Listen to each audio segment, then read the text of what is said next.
We'll have question and answer with Felon for anyone that would like to stay. The famous Felon. I think I got that right. All right, I hope you guys all enjoyed that movie. The National Association of Royalty Owners is proud to introduce the director of FrackNation who's here tonight for a question and answer session. Phelan McAleer.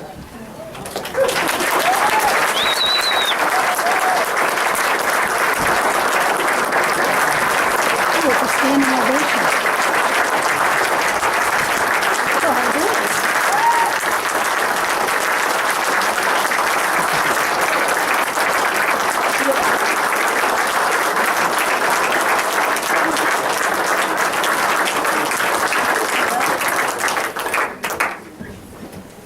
I guess you like it. I guess I can block this. If you need subtitles for my accent, well, that's unfortunate. Okay.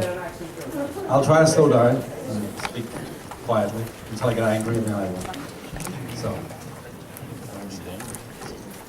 Okay, any questions? Is there a roaming mic? Yeah. Yeah, I've got a mic here. Hold your hand up if you've got a question you want to ask. First of all, I want to thank actually Trevor and Jackie for organising this. I think it was a great event. I think look behind, look at the standing room only there. Look at that. Those people stood for the whole film, poor people. But anyway, that shows the kind of interest. And I think there was a huge hunger for this kind of information and for this kind of film. And I think people in this area knew the truth, but knew it wasn't being told. And I hope I've tried to tell the truth. I hope I've succeeded in some way.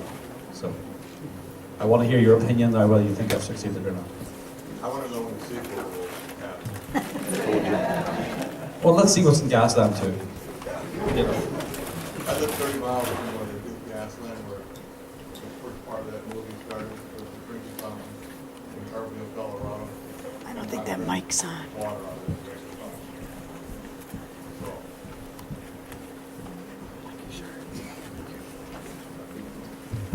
Any other questions?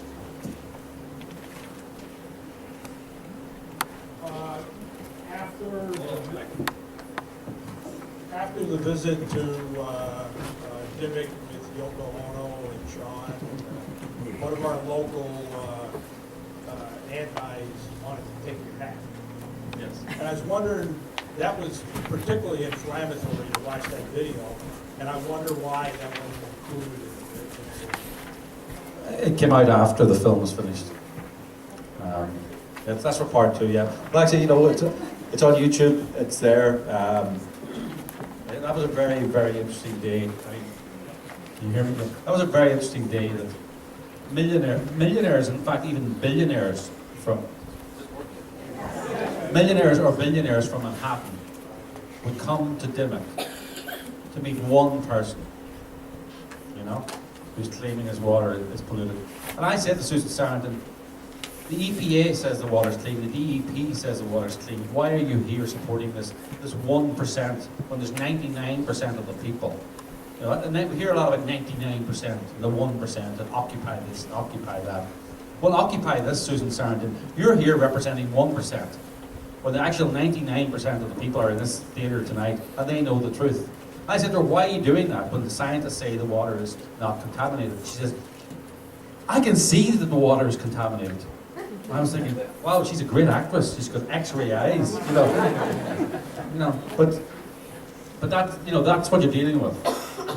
So that's why it wasn't included. I mean, up until that day, I thought that environmentalists liked immigrants.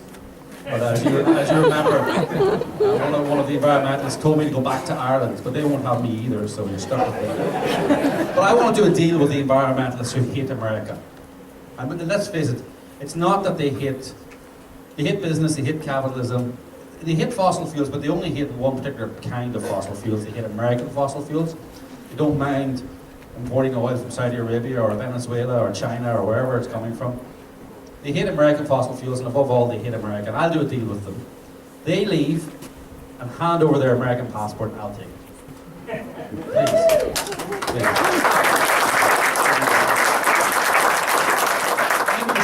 Set up a special scheme for all the people who hate America in the world. You leave and give it to people who love America. Sounds like a good deal to me. So, any other questions? Yes, sir. You touched briefly in the movie about the situation with following the money in Europe, or Eastern Europe, I should say. As with everything, follow the money. Have you looked into where the money trail leads with the anti-fracking campaign? Yeah, I mean, I have no evidence that any money is coming from Eastern Europe. I have no evidence that any money is coming from Saudi Arabia. But they would be crazy not to. They stand to lose trillions of dollars if you guys get the gas out of the ground. Trillions of dollars. Like it's no, that's not a, you know, that sounds like you know what child used to say, trillions and zillions of dollars. They stand to lose trillions and zillions of dollars if you guys are successful in getting gas out of the ground. So they would be crazy not to be funding the anti-fracking movement. From a business point of view, it's the only way they should go ahead. So I have no evidence of that. But why do you don't need Gazprom's money when you've got the grandsons and sons of billionaires to fund the anti-fracking movement here in America. You have enemies foreign, but you also have enemies domestic. And you know, it's a funny thing, I'm new to America, but I've noticed you do strange things in this country. You have people who work really, really hard and become millionaires and billionaires, and then they have children or grandchildren who then use that money to overturn everything that parent felt strongly about. You know, the Rockefellers and the Ford Motor Company, you know, and you know. But another thing you do is you pay $100,000 or $200,000 to send your kid to college so they can come home and tell you you're evil. See, some people are laughing a bit too hard there because they recognise those children. Yes, I know. So it's a funny, great country you have here, but you do some funny things. So yes, you know, I have no evidence, but they'd be mad. The foreigners would be mad not to try and undermine fracking here. But you've got plenty of domestic people who want to undermine fracking. Millionaires and billionaires in Manhattan. Environmentalists, or as someone said to me, what's the definition of an environmentalist? Someone who bought their vacation home last year. This lady here.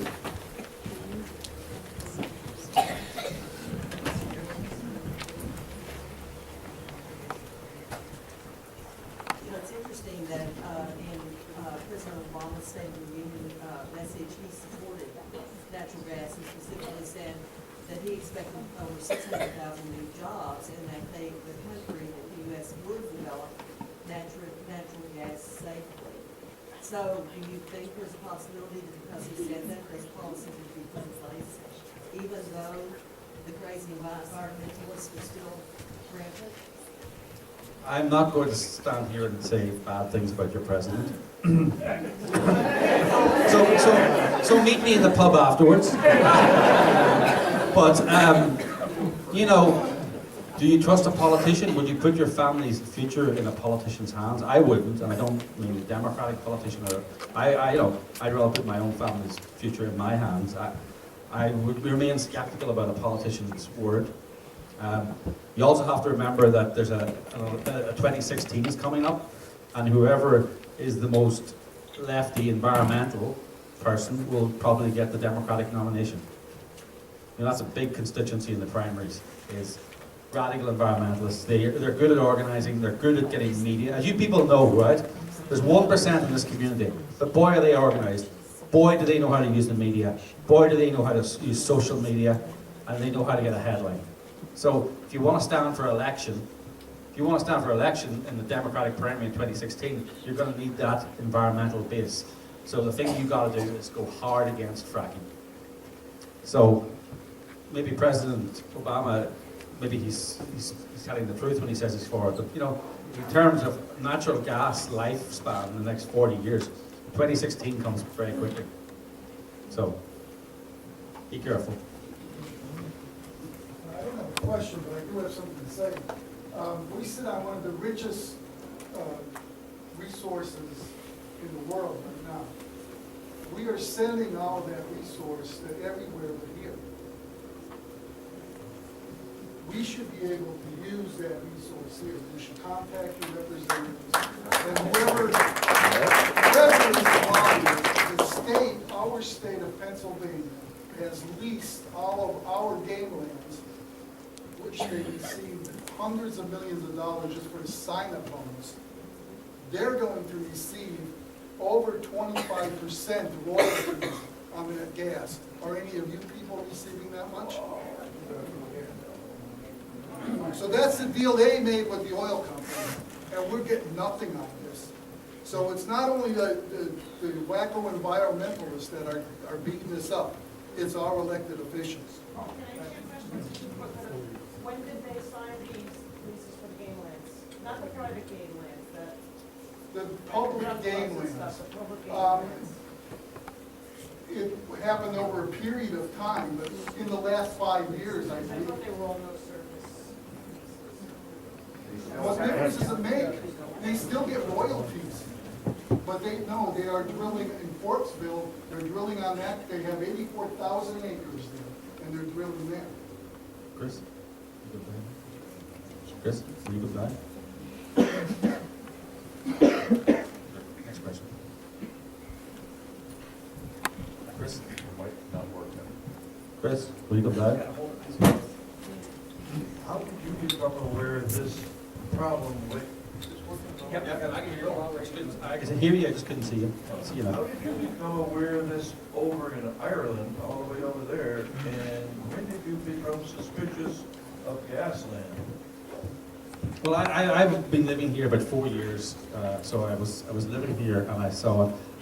It's a very interesting story. I used to be, as that gentleman so eloquently put it, one of those wacko environmentalists.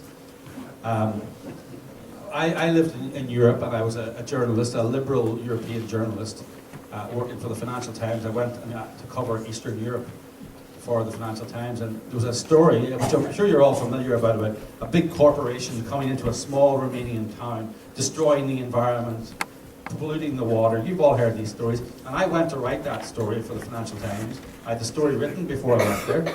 And I got there, and I just started asking the environmentalist questions, and I discovered that the story didn't add up. I asked the company questions, and I discovered their story added up. And when I put these questions to the environmentalists, they said, oh, yeah, I know we didn't tell the truth there, but we're very emotional. And I thought, well, that's a good story. You know, she's admitted lying. So I ran that story, and then I made a documentary about it. It's called Mind Your Own Business. And I thought that I was going to get awarded a prize because I had discovered these environmentalists lying about a situation, exaggerating the situation. I thought my friends in the liberal journalism and in the liberal world were going to give me a Pulitzer and I had my speech already written. And instead, they sent me nasty emails and death threats. You know, I make documentaries with my wife, and one of my favorite emails is that somebody wrote to us and said, you make documentaries with your wife, and I hope that if you ever have children, that because you love pollution so much, I hope your children are born handicapped. So when I saw what my liberal friends, that was only my liberal friends, that's what the things they were writing. So when I saw that, I thought, there's a story here. You know, there's a story, a good story here. These people are misrepresenting the situation, exaggerating, lying, and it doesn't seem to be just isolated in one area. It seems to be a part of a pattern. And if the environmental story was so good, why would you need to lie? You know, if the gas company was coming here and doing bad things, why would you need to exaggerate? Why would you need to lie? And journalists need to start treating big environment. These environmental organizations, they're multi-billion dollar organizations, some of them. They've got a bigger marketing budget than most oil companies. And we need to start treating big environment the same way we treat big oil or big business. Same hard questions. You know, where's the money from? Where's the scientific report? Can you believe that journalists from Germany, Canada, CBS, NBC, all these places came to Dimmock, right? And sat across a table from someone in a baseball cap, and that person said, I've got 3 types of uranium in my water, 2 of them weapons grade. Now, I don't know if anyone here has been to journalism school, right? But you don't have to go to journalism school to have a laugh at that, right? However, all these highly credited, highly credentialed, award-winning journalists took that story and put it on the TV and on the radio and in the newspapers without saying to someone, where is the evidence of your 3 types of uranium, 2 of them weapons grade? I mean, it's laughable. I mean, if I don't succeed at this filmmaking, I'm going to come here, bottle the water, and sell it to the Iranian Secret Service. Those Iranians are silly. Why don't they come to Dimmock instead of trying to build centrifuges and all that? Why don't they come to Dimmock, bottle the uranium, weapons-grade uranium, in the water, and take it back and make their nuclear weapons? North Korea, I could make a fortune. But you're laughing. You see, when you tell most people that there's someone in Dimmock, Pennsylvania, with 3 types of uranium in their water, 2 of them weapons grade, most people laugh. You have to be very highly educated and feel very full of yourself not to laugh at that. And so, unfortunately, that sums up most journalists. It's the lack of common sense, the lack of skepticism it's so mind-boggling it must be deliberate. It must be part of a narrative, it must be part of an agenda. So that's why I'm not winning any awards. The question was, how did I end up focusing on gas? I would like to tell you that it's because I'm such a wonderful journalist and pure of heart and want the truth, which is true, by the way. But actually, it's because I'm stubborn, right? It's a very dangerous combination, Irish journalists, because you can't tell them to shut up. They take it really personally, right? I took it really personally. I said, sorry, I ran this story. You're a journalist. I ran this story about you, put it on YouTube. Your answer is to issue a statement, accuse me of misleading, editing, accuse me of anything, accuse me of quoting you out of context, issue a statement. You don't use lawyers to shut me down. I don't like, basically the reason I made this document is because I don't like people to shut up. No one tells me to shut up. So Josh Fox, reaped what he sowed by trying to censor me. I think it was George Orwell said, journalism is what somebody somewhere doesn't want published, right? And he didn't want this published. He wanted to cover this up. So I thought, let's put a bit of light on this, and let's find out about the weapons-grade uranium. 3 types of uranium, 2 of them weapons-grade. I don't want to misquote. You've read water here. The question of Josh Fox there. What is his, again, follow the money, what is his motivation? Has there been any investigation as to his motivation for the lying to mistruth and all that? The question was, what's Josh Fox's motivations? I mean, it would be great if Josh Fox was motivated by money. But he's not. That's unfortunate. He's not. He's a true believer. He's a genuine true believer, and that's why he doesn't tell the truth, because he knows the truth is there somewhere, right? He just can't find it, so he grades the truth and he grades the truth, and when Craig Sartner tells him, I've got 3 types of weapons-grade uranium, 2 of them, I don't want to misquote him, because Vera's here filming. There's 3 types. What is it again, Vera? What is it again? I can forget. What is it? 3 types of uranium, 2 of them weapons-grade. That's right. So 3 types. I just think it's a great line. You just keep repeating that to environmentalists. They just walk away after a while. So anyway, he's got 3 types. When Craig Sartner tells Josh Fox he's got 3 types of uranium, 2 of them weapons-grade, Josh Fox goes, because he genuinely believes that there's something there somewhere. Because an oil company has to be evil. So he's a true believer, and he is determined. It's noble cause corruption. He's lying for a good end, what he sees.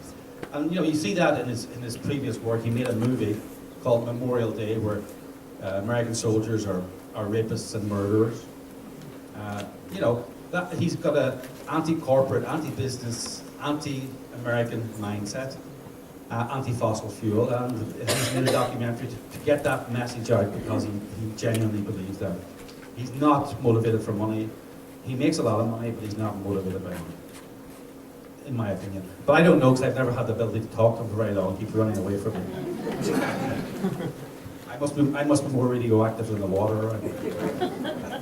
Did you find any threads or connections with George Soros front groups or funding by Soros, the billionaire? I haven't really. You're asking any connection with George Soros, which I haven't really looked. But he's funding a lot of environmental groups. Funny enough, he funded the environmental group that was opposed to the mine in Romania that I first worked at. So he's one of the. No, he's from Hungary, but he Actually, funny, and that's very interesting. He's from Hungary, and the mine is in a place where Hungary used to own and was taken from him in 1918. So there's a lot of people, a lot of Hungarians don't want the gold to go because they think it belongs to them. So, but no, I haven't investigated that any further. Funny enough, I'm not that interested in where the money's coming from because these people are true believers. You know, as I say, you have enemies foreign, but you also have enemies domestic. And you know, they want to shut American industry down because they view it as intrinsically evil. Josh Fox is actually a chief leader, why is he not the This is ground zero. That's a good question, of Josh Fox. You see, you don't understand, you people. Josh Fox knows what's good for you guys. No, seriously, you don't understand, you know, and it's, you know, if he was to come here and try, it's not, he's too busy meeting Sean Lennon and Yoko Ono and Mark Ruffalo to try and work out what's best for you guys. So he's busy working out what's best for you guys. When I used to be a lefty, you know, we used to talk about, you know, imperialism. You know, how imperialism was basically powerful people going to poor places and telling people how to live, how to work, what to do. You know, and we got rid of that, you know. That doesn't happen anymore, except we've got new imperialists now. New people who come to small communities and tell them, tell you what you can do with your land, what you can work at and what you can't work at, what you know, where you can live actually, what you can do, what kind of house you can build. So that they're new imperialists. You know, they've got woolly jumpers and hairy faces. You know, and that's just the women. And sorry, that's it. And you know, and they're determined to tell you how to live. So I think it's time that you told them what you think of that. Guys, you need to get on Twitter and you need to get on Facebook and you need to start writing letters to local newspapers. And when they don't publish them, put it on Facebook that they didn't publish them. And write to the other newspaper and harass the journalists. You know, journalists like stories, the good ones. So tell them your stories. You know, now you know they will twist your stories, some of them, but the good ones won't. And you just got to keep up with it. But everyone needs to get on Facebook and everyone needs to get on Twitter. And you know, the left and the environmental movement are winning the Twitter wars, and they're winning the Facebook wars. And there's 1% of them. If everyone here got on Twitter tonight and started writing about fracking, you would win the fracking war.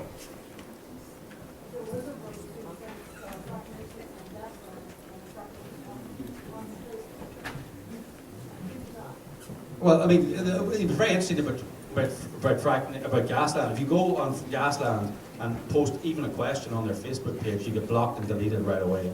So that's another thing. I only realised this after I drifted away from the environmental left. There's a deeply intolerant, you guys know this, there's a deeply intolerant strain to liberalism. And it's born out of knowing what's best for you guys. And you guys just don't understand what's best for you. So we have to tell you. God bless you. I don't know how you manage all this time without Josh Fox looking after you. Honestly. I think I might talk loud enough. You said it, and you said about politicians. I think one of the things that we all have to understand is that we do elect our officials, and in the most part, our elected officials will listen to us if we talk to them, if we don't attack them. I live in Susquehanna County. I live in, in this area. I know I've met almost everyone I voted for. I've actually met my state representatives, my senators, because I make the effort. You know, a lot of people say these people go to Harrisburg or they go to, to Washington. They don't listen to them because we don't talk to them. Our elected officials will listen to us. Their offices are there to listen to us. And yeah, you're right. Use social media. But the reality is, maybe it's just Pennsylvania. New York is an entity unto itself, and I know there's people here from New York, and I apologize to you, but in Pennsylvania, if you actually talk to your elected officials and their offices, they do listen. But you just have to tell them. You have to be more than that. You know, they hear from the the activists that come in and say, oh, this is terrible, Yeah. they don't hear it from the average person that says, hey, you're doing a great job, keep doing it. The problem is there's a doctor's office between here in Harrisburg and here in Washington that removes their spine.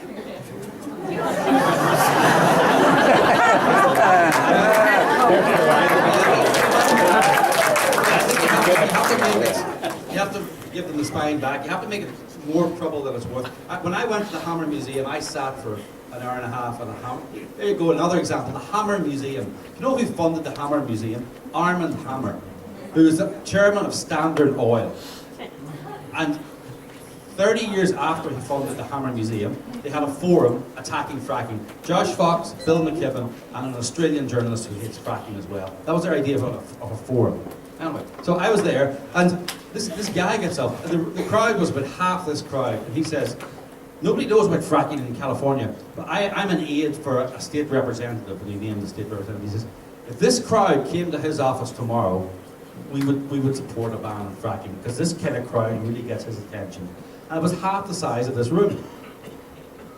So they do, it's not that they, I don't know, I can't speak for all politicians, they won't act out of the kindness of their heart, but they'll act out of pressure. And you got to keep the pressure on them. Talk to them, harass them, shout at them. This lady says don't shout at them. I tried that, doesn't work. Shout. You know, I'm Irish. You know, one thing I'll add to that is we're very privileged here in Susquehanna County because we do have some great representatives that are engaged and know the issues that are taking place and going on. And you'll find them out here at events. You know, this one here they couldn't make because there was scheduling conflicts down in Harrisburg. But when there's events, they're out there and they're engaged with us. We're in dialogue with them, and being organized like this and informed is the way to make a difference, for ourselves, for each other. Any other questions? This lady here. What are the ways you're getting this movie out? The question was, what way are we getting the movie out? Well, it was on TV, which was a big thing. You know, I know not everyone had the channel, but a lot of people had the channel. So it was on TV. Thank you for that. Did I mention that it's been sold out the front in DVD form?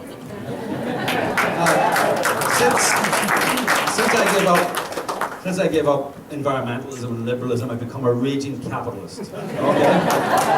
So, this is part of my 12-step I call myself, I'm a recovering European. So this is part of my 12-step program to sort of get out of that toxic European sort of addiction to handouts. So I'm out there selling my property. You have to buy it as part of the process of making me an American, making me feel part of your country. Hand over your money, I'll accept it reluctantly.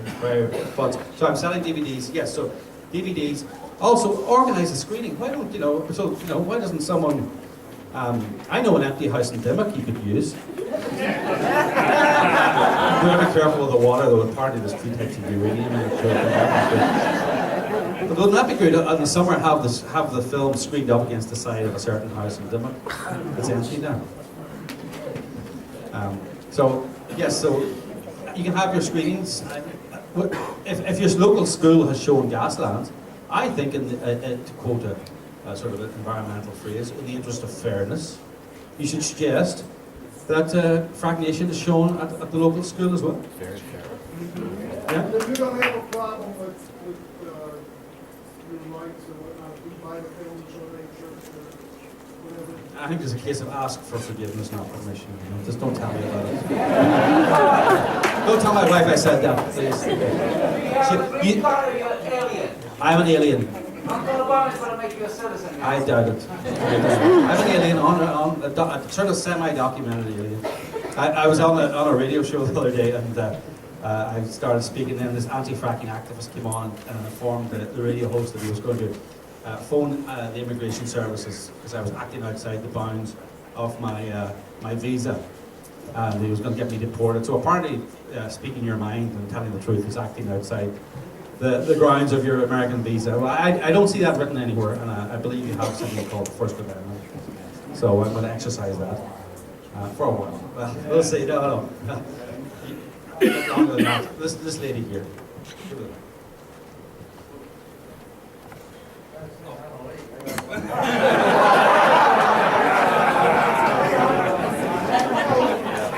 Did you say you were a trader to Ireland? As an Irishman myself, about first generation American, I never known an Irishman who was a trader to a country.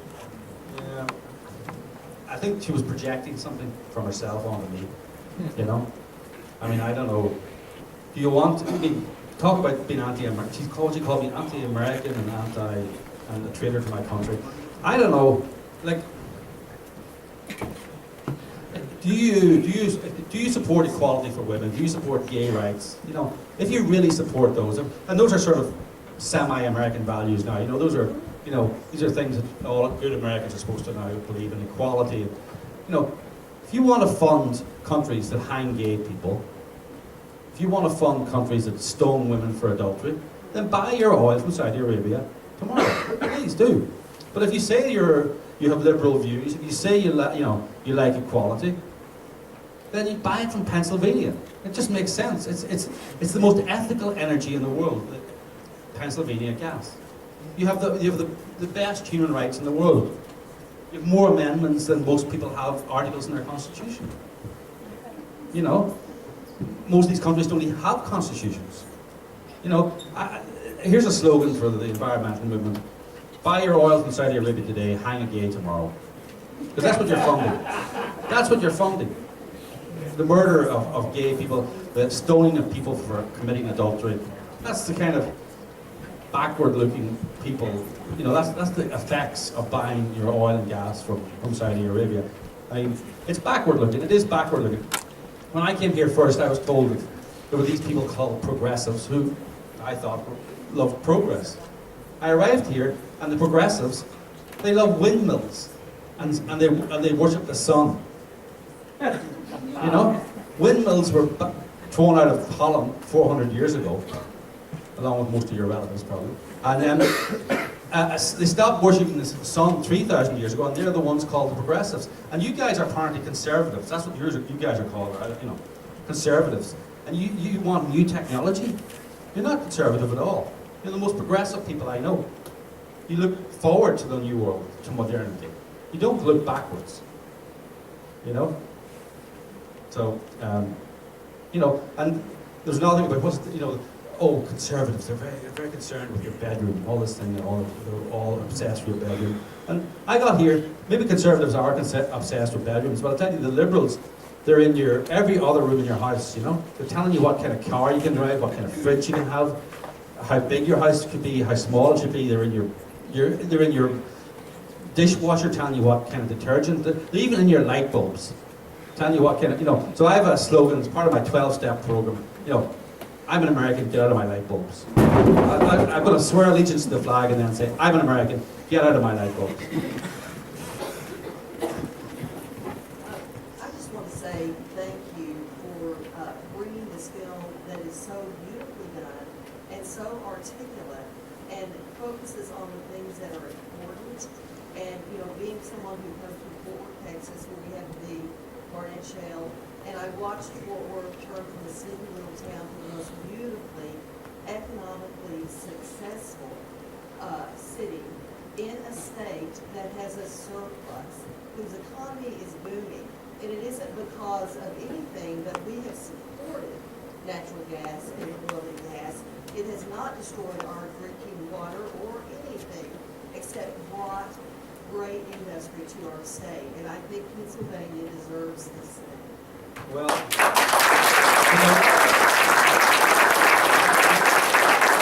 agree with you up until that last line. Pennsylvania doesn't deserve anything. You have to earn it, right? And you have to realize that your biggest rival is not Saudi Arabia or Venezuela. It's Texas, right? Or Ohio. Look, you know, these oil companies and gas companies, the environmentalists are right about one thing. They care about making money and profit. And they want to get the oil and gas out of the ground in the place that's friendliest to them and that's easiest to them.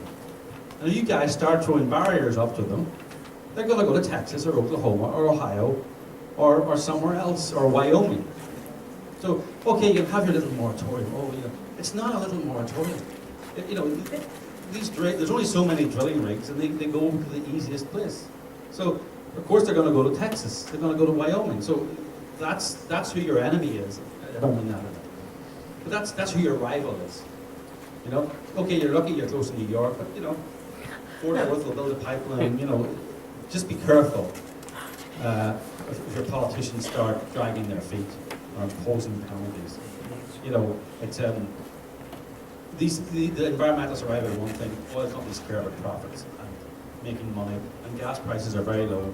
Just be careful not to mess this up. Is what I would say if you really want it here.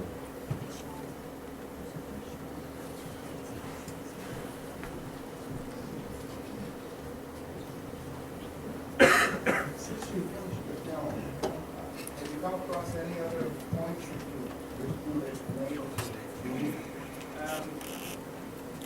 Good question. No, I think. Well, the environmentalists are like those toys you have at the fairground. You know, something pops up and you hit it. Breast cancer, you hit it on the head, and then something they pop up with something else. So there's a new thing now, the radioactive thing. Apparently, it's all radioactive. Not uranium. It's a new type of radioactive nonsense they're talking about. So that, listen, environmentalists come up with this. You'll never finish making a documentary about fracking because environmentalists will come up with a more ludicrous story tomorrow than they came up with today. Remember in the 70s, this thing, being in love means never having to say you're sorry. Well, being an environmentalist means never having to say you're sorry. You know, so you can scare the bejesus out of someone about breast cancer or something else, and when that's proven wrong, you don't say sorry, no, there's no consequences, you just move on. So I want to just bring some accountability to the environmental movement. I want to put the same spotlight on them. If a CEO of an oil or gas company lies and is found to have lied, he goes to jail, or he goes bankrupt, or his company goes bankrupt. If an environmental organisation lies, they raise more money, and no journalist pulls them up on it. So that's what I'm trying to do. I think this film is about fracking, but it's also about journalism. You know, how journalists went, and I just have to keep repeating this. How journalists went to a little house here and sat opposite on a table in a very nice little house, quaint little house, and they talked to a guy in a baseball cap who told them he's got 3 types of uranium in his water, 2 of them weapons grade. And then they reported it. I was like, journalists are not stenographers. We actually, it's a great privilege to be a journalist. I love it. It means I can go now and ask this gentleman here, how much money do you make? How big's your house? And he may not tell me, but I can go and ask him because I'm a journalist. It's wonderful. It's great when you're nosy, which I am.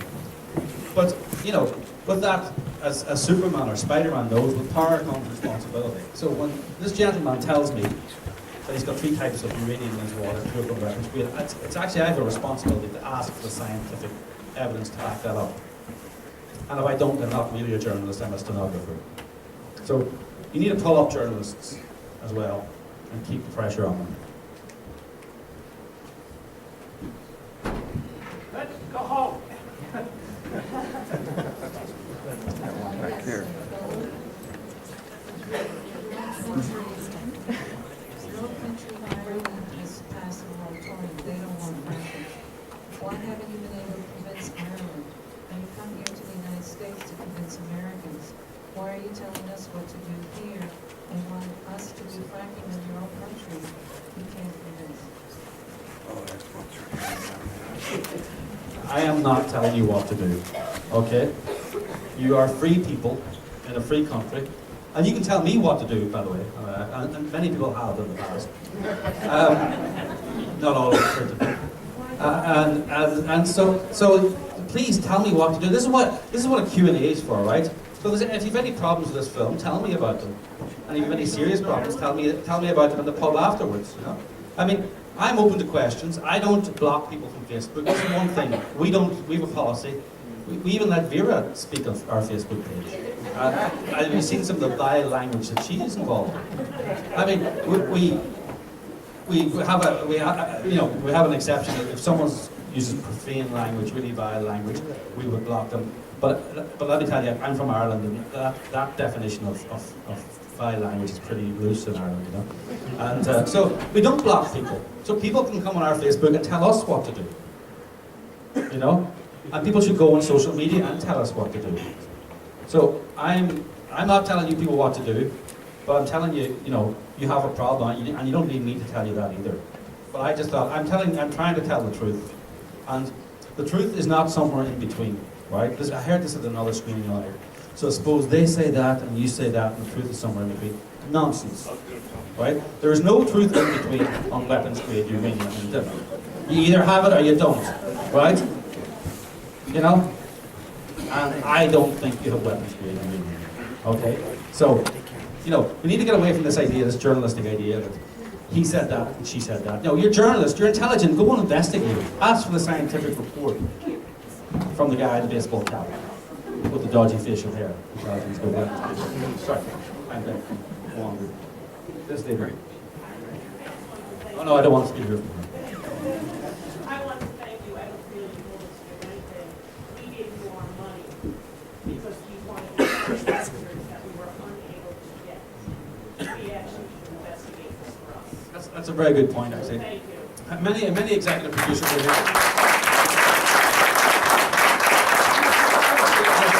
Yes, actually, you're my bosses. You're my bosses.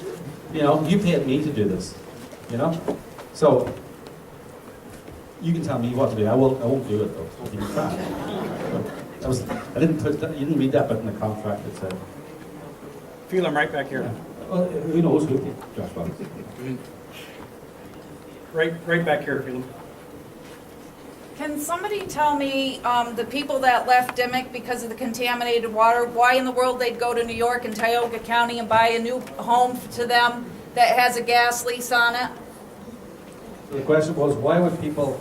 Why would the people in Dimmock that left Dimmock because of the contaminated dirty water go to New York and buy another home that has a gas lease already on it? I don't know, I suspect, you know, it's because they're liars. Something's wrong there. No, I'm sorry, I should be When sorry. somebody finds that out, please publicize that, because I'd love to know.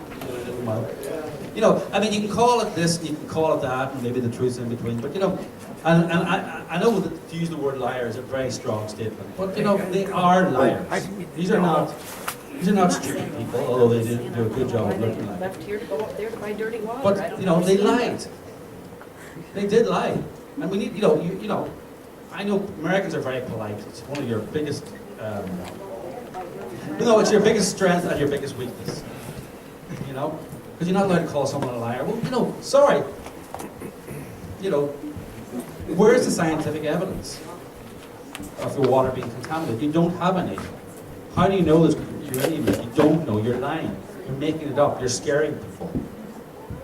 You know, you're destroying people's futures in Dimmock over your lives, over your lucrative lawsuit. So that's why they went to New York, and that's why they bought a house with a gas lease on it, because they lied about the conditions of their water here.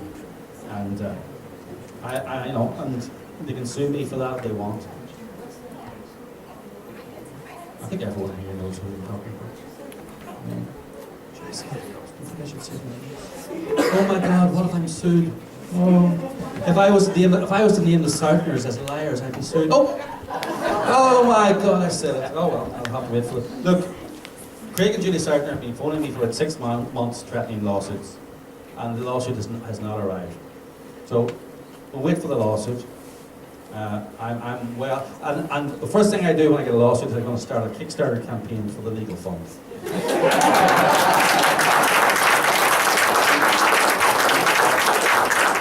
And I think I might get a few supporters. I don't know. Well, we could sell the uranium water from Iran. Actually, you know, I'd love to do that. Is to bottle the Dimmock water and sell it on eBay.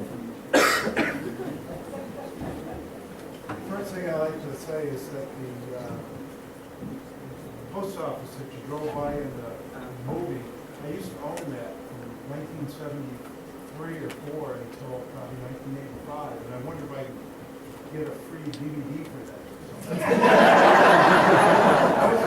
Did you not hear I'm a capitalist? Not that's too European, you know.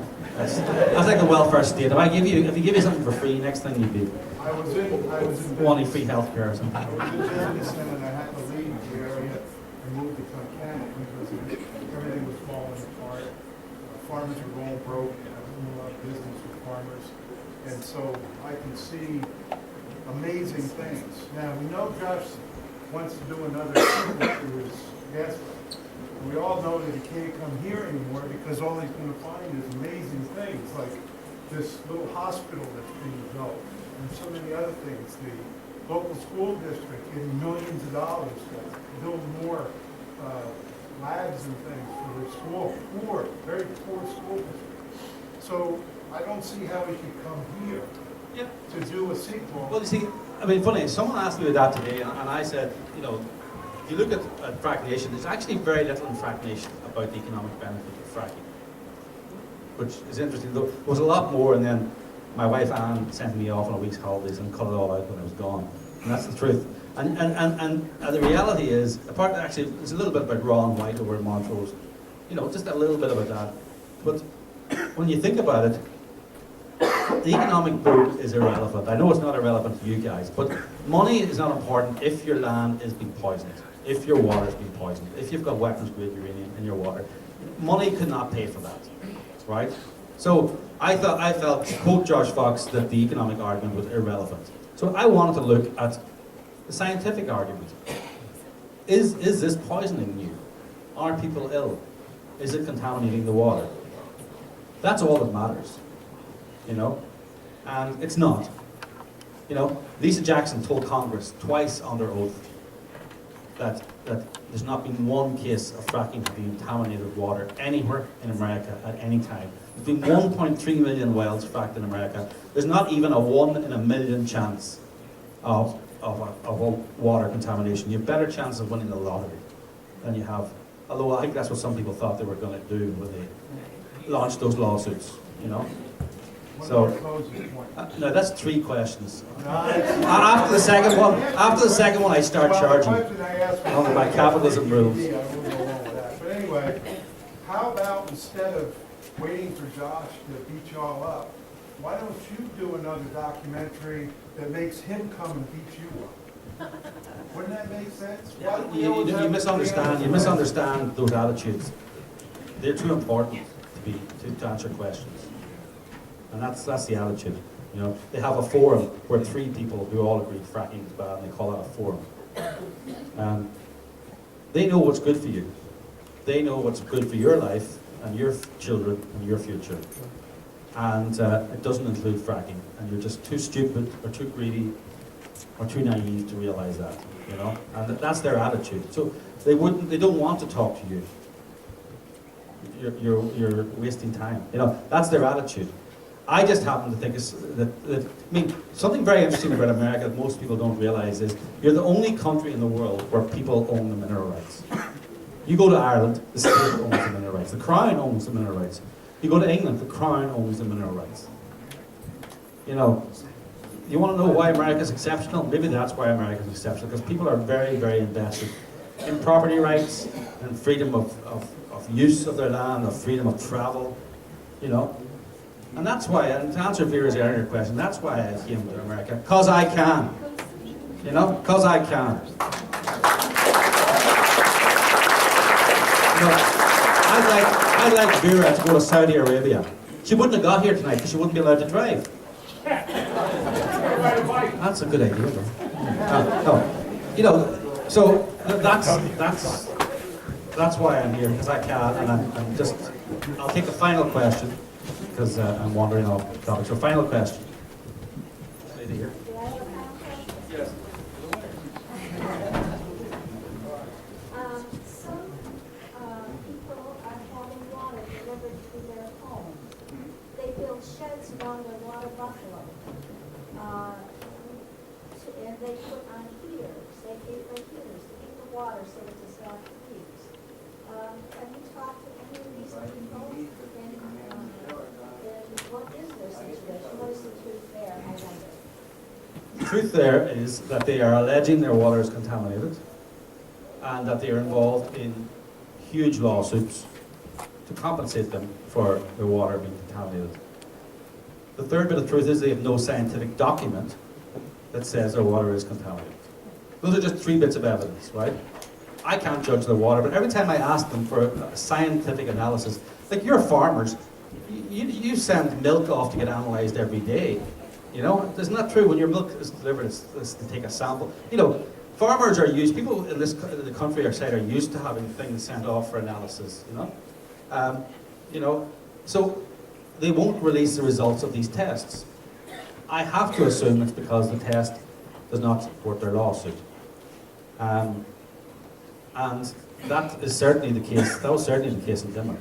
All the allegations, all the stories, reported in the New York Times, reported in CBS, NBC, and at the end of the day, the EPA, as Craig Sartner so memorably says, "You're telling me my water's safe and it's safe to drink?" He goes, "Yes." You know, imagine you thought you had 3 types of uranium in your water, 2 of them were sprayed. Did I mention that? And someone came and told you, actually you don't, your water's safe. How would you react? You'd be delighted. That was not his reaction. And you'd have to ask, why is that not his reaction? And I think it's because it ended his lawsuit, and that's just my assumption. I can't think of any other reasonable explanation. So unless anyone has any other compelling questions, I want to thank you all for coming. This gentleman here, quick question. I'd like to comment that originally they did have a problem with the water in Dimmock, which the DEP did verify with isotopic analysis, but they made them shut down those 3 wells and clean up their act, and so they were able to clear up the problem. It gradually goes away. So there was originally a problem, but apparently it went away. Yeah, but when you disturb the ground, you have problems. I think Ron White told me, when his neighbour drilled a well, their water was disturbed for a while. When you disturb the ground, your water will be disturbed. I don't know, my water comes out of a tap. I don't even know where my water comes from, right? You know, I know people here comes out of wells, so when somebody drills down, it disturbed Ron White's well. He told me after a few days. But, you know, the DEP now says, and that, the quote is there in the film, they have no evidence of fracking ever having contaminated water. So